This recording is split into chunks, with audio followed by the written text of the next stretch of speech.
सनातन धर्म ज्ञान गंगा चैनल में आप सभी का स्वागत है। मेरे प्यारे कृष्ण भक्तों, आप सभी को जय श्री कृष्णा। मेरे प्यारे कृष्ण भक्तों, सनातन धर्म ज्ञान गंगा चैनल के आज की वीडियो में हम लोग श्रीमद् भगवद गीता के अध्याय 13 के श्लोक 7 को भगवान श्री कृष्ण जी की कृपा से सरल रूप में सुनने और समझने का प्रयास करेंगे। जय श्री कृष्णा।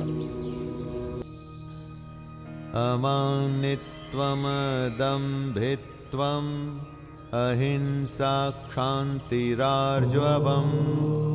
आचार्योपासनं शौचं स्थैर्यमात्मा विनिग्रह।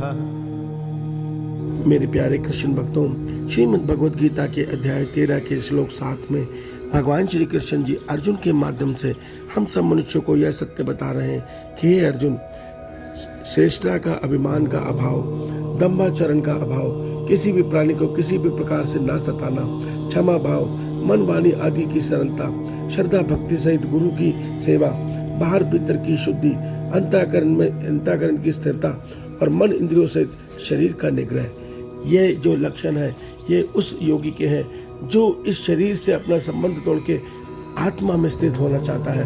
अर्थात ये वो मार्ग है, इस मार्ग पर चलकर साधक अपना जो मन का संबंध जो हमारी प्रकृति के साथ अर्थात माया के साथ बना हुआ है, जिसके कारण हम शरीर बोध में जीवन जी रहे हैं, उस संबंध को हम शरीर से तोड़ के अपने मन को आत्मा में स्थिर कर सकते हैं। ये वो उपाय है। इस उपाय को आइए हम सरल रूप में सुनते समझते हैं। जय श्री कृष्णा। मेरे प्यारे कृष्ण भक्तों, श्रीमद् भगवद गीता के अध्याय 13 के श्लोक 6 में भगवान श्री कृष्ण जी ने अर्जुन के माध्यम से हम सब मनुष्यों को यह सत्य बताया था कि हे अर्जुन, जो ये मनुष्य है जब तक शरीर बोध में रहेगा, अर्थात जब तक हमारा मन माया के साथ संबंध में रहेगा, तब तक ये मन माया जनित अवगुण और अवगुण को भी, जो माया के 3 गुणों से सत रज तम से उपजते हैं, उनको भी उसके साथ रहना ही पड़ेगा। अर्थात जिस मनुष्य में जो गुण प्रबल होगा, सत्वगुण, रजगुण, रजसगुण या तमस गुण, वो उन गुणों के गुण और दोष से, विकार से युक्त होकर सदैव अपनी इंद्रियों की सहायता से इस संसार को भोगता रहेगा, अर्थात जन्म मरण चक्र में भटकता रहेगा। मगर उसके बाद भगवान आज के श्लोक में कहते हैं कि अगर आपको, हर मनुष्य को अपने वास्तविक स्वरूप आत्मा में क्षेत्रज्ञ को पाना है, अर्थात क्षेत्रज्ञ को समझना है, तो मनुष्य को इन आचरणों का जीवन में पालन करना ही पड़ेगा, जिसमें किसी भी काम में हम सबसे श्रेष्ठ हैं, इसका अभिमान कभी नहीं होना चाहिए। सदैव यह भाव होना चाहिए कि ये जो मेरे अंदर गुण अवगुण है, ये मेरे प्रारब्ध के कारण है, और जो ये मेरे को जीवन में सफलता मिली है, इसका कारण मेरा केवल प्रारब्ध है। ये मैं करने वाला कौन हूँ, अर्थात इस संसार में जो कुछ हो रहा है सब परमात्मा की प्रकृति हर मनुष्य को उसके प्रारब्ध के अनुसार नचा रही है। अर्थात मनुष्य के अंदर सदैव कर्तापन का कभी भी अभिमान नहीं होना चाहिए। नित्य भगवान कहते हैं कि उसके अंदर दंभाचरण नहीं होना चाहिए, अर्थात वो संसार को ये दिखाए कि देखो मैं कितना बड़ा भक्त हूँ, मैं कितने बड़े बड़े यज्ञ करता हूँ, मगर मन उसका सदैव संसार के विषयों में रमन कर रहा हो, अर्थात वो विषयों के विषय में सोच रहा हो और विषयों में को भोग कर नीचे गिर रहा हो, मगर बाहर से ये पाखंड कर रहा हो कि मैं कितना बड़ा भक्त हूँ।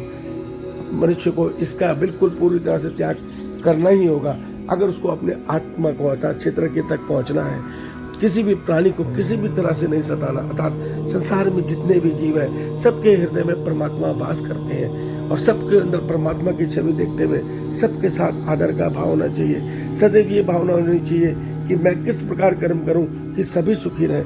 ये भावना जब आएगी तो हम धीरे धीरे अपने मन को अपने आत्मा में स्थिर करने के काबिल बनते जाएंगे। क्षमा भाव, किसी के प्रति कोई भी अपराध हो जाए तो ये सोचकर क्षमा करना चाहिए कि जो हो रहा है मेरे प्रारब्ध के कारण सुख दुख मिला है, ये सोचकर सामने वाले को सदैव क्षमा करें। मन वाणी की सरलता, अर्थात कभी कोई बनावटी बात नहीं, जो मन में है वो मुख में होना चाहिए, किसी के प्रति कोई षड्यंत्र मन में नहीं रहना चाहिए। इसे कहते हैं मन की सरलता। श्रद्धा भक्ति सहित गुरु की सेवा, सदैव गुरु को ही मैं अपने परमात्मा को देखते हुए कि परमात्मा ही गुरु रूप में मुझे शिक्षा दे रहे हैं, परमात्मा ही गुरु रूप में मेरा मार्गदर्शन कर रहे हैं, इस भावना से सदैव उनकी सेवा करनी चाहिए। और मन की और शरीर की दोनों की शुद्धि रहनी चाहिए, अर्थात मन भी सदैव परमात्मा में स्थिर रहना चाहिए। अंतःकरण की स्थिरता का अर्थ यही होता है कि हमारा मन सदैव परमपिता परमेश्वर में स्थिर रहे, संसार में न स्थित रहे। और मन इंद्रियों से शरीर का निग्रह, अर्थात मन और इंद्रियों को ये इससे बेलगाम लगाकर सदैव ये देखना चाहिए क्या उचित है क्या अनुचित है, और जो अनुचित है, जो शास्त्र में नहीं लिखा, हम उस भोग को नहीं भोगेंगे, हम उस कर्म को नहीं करेंगे। जब हम इस प्रकार से जीवन को जिएंगे तब हम विश्वास मानिए। भगवान कहते हैं आप धीरे धीरे अब मन से और बुद्धि से अपने आत्मा के स्थित आधार जो परमात्मा आपके हृदय में वास कर रहे हैं उसके नजदीक पहुंचने लग जाएंगे। मगर ये सब उनको अपनाना ही होगा। कोई सोच के समझ कर कभी भी नहीं इस तक पहुंच सकता। अगर आप रात दिन भगवान की भक्ति भी कर रहे हैं तो आपको इन गुणों को तो धारण करना ही पड़ेगा। ये वो गुण है जो हमें आत्म तत्व अर्थात हमारे आत्म साक्षात्कार अनुभव तक पहुंचाते हैं। इन गुणों को धारण किए बगैर हम जितनी मर्जी भक्ति कर लें हम कभी भी परमात्मा तक नहीं पहुंच सकते। अर्थात भगवान का कहने का अर्थ यह है कि आप अपने ईश्वर की भक्ति करो, सदैव उनमें मन को स्थिर करो, मगर जीवन में इन गुणों को धारण करना ही होगा। जब तक मन और बुद्धि शुद्ध नहीं होंगे तब तक मनुष्य परमात्मा का अर्थात जो हमारे हृदय में आत्म तत्व है, जो परमात्मा का अंश है, हम उसका अनुभव नहीं कर सकते। इसीलिए भगवान हमें कह रहे हैं कि आप इन गुणों को पालन कीजिए, इन गुणों को अपने अंदर धारण कीजिए और इन गुणों के अनुसार ही जीवन को जिए। फिर देखिए आप निश्चित आत्म तत्व को जान लेंगे, उसका आनंदमय अनुभव अपने भीतर ही पालेंगे। इस सत्य को समझिए। श्री भगवान आप सबका कल्याण करें।